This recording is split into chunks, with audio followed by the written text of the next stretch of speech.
What the heck was going on with Alliance Quest getting scuffed last night? The Summoner Sigil had major bugs in week 2, but not to mention the fact we got compensation, and Namor has been slightly altered. Don't say the N-word. Yes, hello everybody, welcome back to the Marvel Contest of Champions news. This is the final time that I'm going to have nothing on the back of me. Yes, in the future I'll be having the green screen. Cannot wait for that to arrive today, and so I can get on with my content, make it in the way I want to. In any case, thank you very much for watching this video. Hit the like button, hit the subscribe button, and let's get into the news. The first thing I want to do is kick off Marvel Contest of Champions news with a reminder, and that is remember to use your shield markers. So the souvenir store is about to expire, so now is a good opportunity to spend your souvenir markers. There's still loads of things available, and if you haven't, get spending now because you'll lose them effectively. Our second story is a bit of a shock. I don't think any of us was really expecting the fact that Sunspot could go for 26.46 mil. Yes, a lot of rumour and speculation is that, well, there was a banning wave. Nothing has been categorically confirmed with that. I've not seen anything on the forums alluding to this. So this could be a case that Kabam have been doing their kind of secret arena bots banning system. So which is really positive, but at the same time it does get frustrating for those that shoot for targets around normal numbers. So new featured champions are usually 55 mil.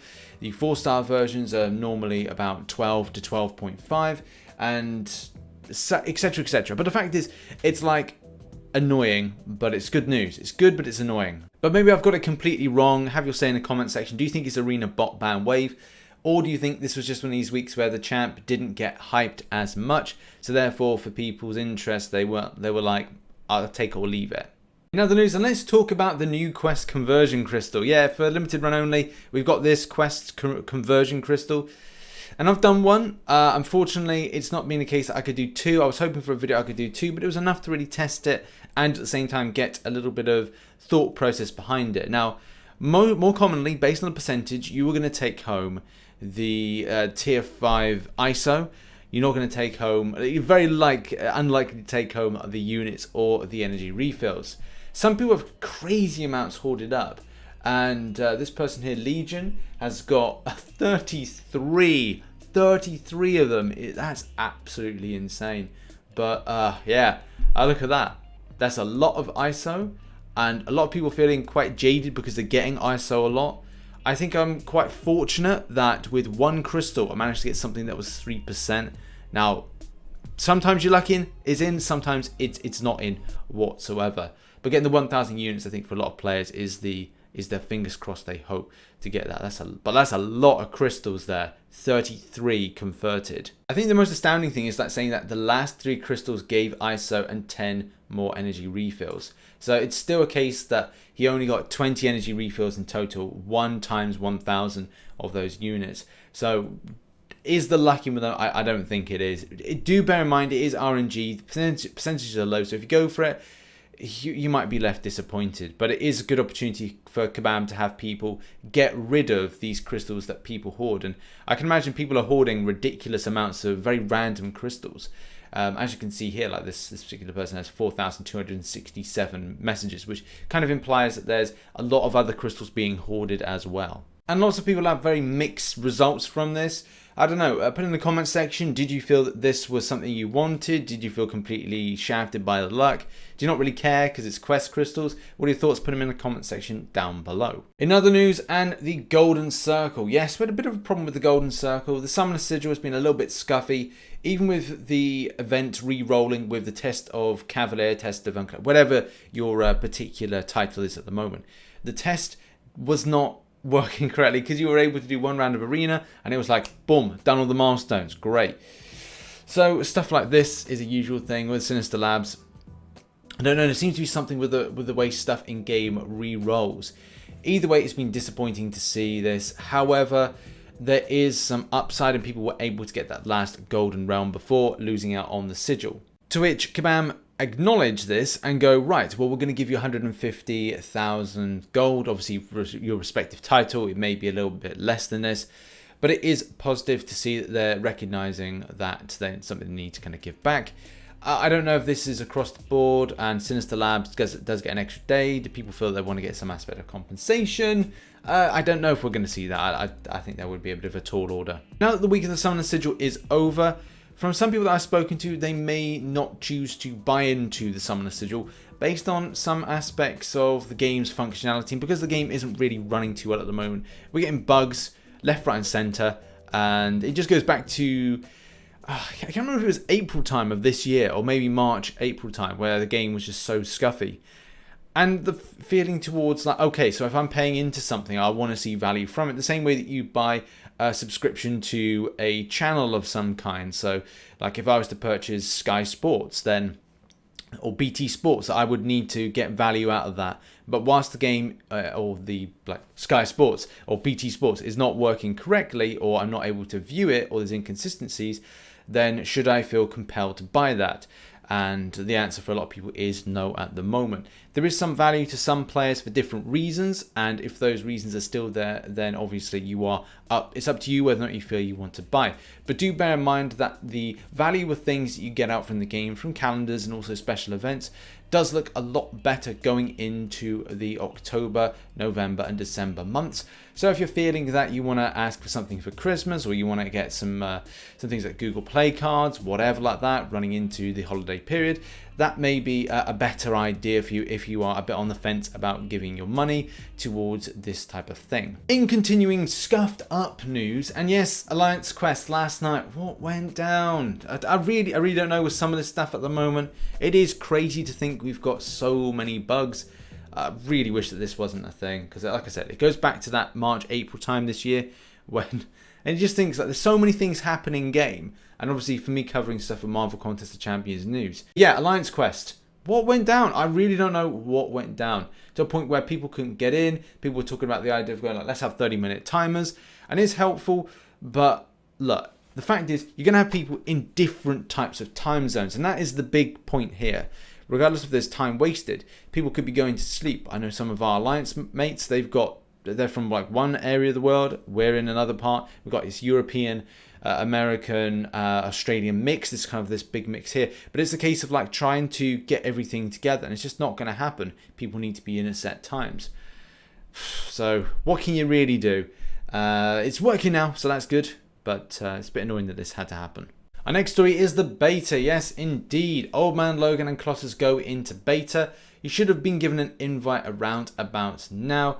And there we go. That's it. We're going to start the process. It looks like it's starting from August the 26th and running to August the 30th. We'll be testing out some potential changes to these two mutant champions. So even though you signed up now, you cannot get in until the 26th of August. There's still a long old way. There's still 12 days, so yay. This is very much in a state of things can change. So anything that you do go into the beta and test out, and you're like, okay, this is number one, messed up or scuffed up, then the fact is it's still subject to change. Also, there is an Act 6.3 beta out at the moment. Only a select amount of people that have actually been invited to that. I haven't been invited to it. Would have liked to have been, wasn't, but there you go. That's just how these things go. Either way, there are some rumors with that as well, that there's a post on the there's meant to be these private beta forums, and it's just quite funny. It's like, yeah, it's a private beta forum. Yeah, Kabam might put something. Oh yeah, then it gets leaked onto the Reddit. Okay. Well, the thing is, it's going to happen, isn't it, at the end of the day? But it's just funny to kind of think that that's the process. We'll keep it secret. No, we'll just blurt it out to everybody. Just blurt it out, you know, because that's how it happens. Yeah, and apparently there's going to be rarity gates are going to be a thing of the past. Again, this is the rumor. Which this is taken from. 5- and 6-star requirements offered no benefit, only a hindrance, and thus felt arbitrary. This specific utility required by some paths, coupled by a 5- and 6-star requirement, created a sense of get lucky or spend as the way to complete and explore this content. I'm laughing. I shouldn't really laugh, but I just find it's weird that we've gone from the level of criticism that was put towards this to now, do you know what, you might have had a point there. The range of utility needed created a sense that unless you had every champion at a very high level, this content was out of reach. There are too many paths, meaning final bosses, who are extremely challenging, must be beaten 10 times. This demotivated many from fully exploring quests. Yeah, at that point, I really don't know what to say, because it doesn't really kind of say this is definitely Kabam Mike that's posted this. Again, this was meant to be part of a private beta, if anything. This demotivated many from fully exploring quests. Yeah, demotivated me. I couldn't be bothered with it. Just was like, meh.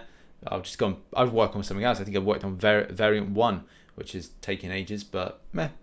Or play other games. So there you go. There's different options available there. And yeah, it did demotivate a lot of players, but other players just went through it. But also the fact that people went through 6.2 and then went, right, well, we'll go against the boss. Oh yeah, the boss being broken a couple of times. Yeah, have they compensated correctly against those scuffness and breaks? Not particularly. So people have wasted a lot of units trying to get through the champion many times, even when it's been broken. Either way, we're going to slightly go off topic, but it is on the topic of beta and changes and things like that. So yeah, Act 6 and Rarity Gates, thing of the past. Beta for Old Man Logan and Colossus is going to be good. Look forward to it on the 26th of August 2019. Now onto one of the more pivotal stories, and that is the Namor alteration. Don't you dare say the N-word. So here we go. We're preparing to push a fix for an unintended interaction between Namor and the One Eye Open node that was causing Namor's damage reflection to loop and finish fights in as little as 1 to 3 hits. Ooh, tasty. This fix will change how you see Namor's damage reflection numbers in all areas of the game, but will not change how much damage is reflected and won't have an impact on his gameplay. Currently, the damage is reflected at the same time it is dealt. Now, any damage that would be reflected is collected during his attack, and then reflected to the opponent in a single moment at the end of the attack. This lines up with his actual signature ability description. The fix will be live soon. Don't know really what to make of that. I mean, it seems like it's an absolute fine thing that they're going to just change some aspects. One thing that I kind of feel is a bit of a cop-out is that us as players trying to find champions to work with different nodes that are kind of not exploits, but it's our kind of way of showing our strategy, our tactics, by going, okay, we found some, like for example the Electro Heimdall bug in Variant, that kind of thing. Killmonger in Variant, some things like that, where you kind of go, right, I found something that works with the situation, and then it's kind of a case like Kabam go, right, well, we see that that's not working as intended, we then change it, and it kind of feels like it's a bit of a thing. I know Kabam would feel they would be right in a situation where going, look, we need to make this across the board, so when it interacts with champions, it's not there. But for us, we're kind of like, well, we need to then find another champion, the future champion that can output ridiculous amounts of damage in like 1 to 3 hits. Checks and balances, unfortunately, with that. You're never going to win, or we're never going to win with trying to find these types of champions. And when we do, it's a case that we have to hope that Kabam don't find them in order to maximize the usage for a very limited time only. So pluses and minuses. Now on to our final story, and that is arena predictions. All my predictions are down below at the moment if you did want to check them out. There we have it. That has been my Marvel Contest Champions news for the 14th of August 2019. I may be live streaming later, but it could be later on. I'm thinking maybe I'll do an hour of Variant 3 and kind of experiment and see what it's like. And also look at doing something for Summoner Showdown. But I just don't know. I think it's going to be a bit too overkill to do 2 streams in one given night. But we'll see. We'll see what happens. Either way, I might see you later on. Might not, but there'll be plenty of videos coming out about Variant 3 as well. So I'm looking forward to get some content out to you as well. So thanks very much for watching. If you did enjoy it, hit the like button, subscribe for more Marvel Contest Champions based content, and maybe the next time you see me, I'm going to have the green screen.